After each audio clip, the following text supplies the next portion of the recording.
আজকে তোমাদের সাধারণ ডাল ভাতের রান্না দেখাবো। বিসমিল্লাহ। প্রথমে আমি চুলার মধ্যে কড়াই বসে কড়াইয়ের মধ্যে দিয়ে দেবো পানি এবং মসুর ডালটাকে ভালো করে ধুয়ে দিয়ে দেবো। এবারে এদিকে আমি সবজিগুলো কেটে নেব। তো ঝিঙে ডাল করার জন্য এখানে ঝিঙেগুলোকে ভালো করে ছিলে এভাবে করে কেটে নেব।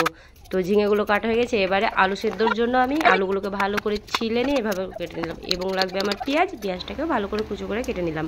এবার আমি ডালের মধ্যেই ঝিঙে ও আলুগুলোকে দিয়ে একটু হলুদ গুঁড়ো, লবণ এবং আদা রসুন বাটা দিয়ে ভালো করে সেদ্ধ করে নেবো। আলুটা এখানে আমার সেদ্ধ হয়ে গেছে, এদিকে ডালটাও সেদ্ধ হয়েছে। ডালটাকে ভালো করে আমি ঘুটনি দিয়ে ঘুটে নিয়েছি। এবার আমি তেলের মধ্যে এক এক করে মশলাগুলোকে ভেজে নেব। প্রথমে আমি শুকনো লঙ্কা ভেজে নিলাম, পেঁয়াজ ভেজে নিয়েছি। এবারে আমি ওই একই তেলে আমি ফোড়ন দেবো। এখানে ফোড়নে দিয়েছি আমি 5 ফোড়ন, 2টো শুকনো লঙ্কা ভালো করে ভেঙে দিয়েছি। তারপরে পেঁয়াজ দিয়ে একটু লালচে করে ভেজে নিয়ে এরপরে আমি দিয়ে দিলাম ডালটা দেওয়ার পর ওপর থেকে আমি দিয়ে দিলাম জিরে গুঁড়ো এবং এখানে আমি আলুটাকে ভালো করে শুকনো লঙ্কা ও লবণ দিয়ে ভালো করে মাখিয়ে নিলাম। তো আজকের রান্না কেমন হয়েছে জানাবেন। আল্লাহ হাফিজ।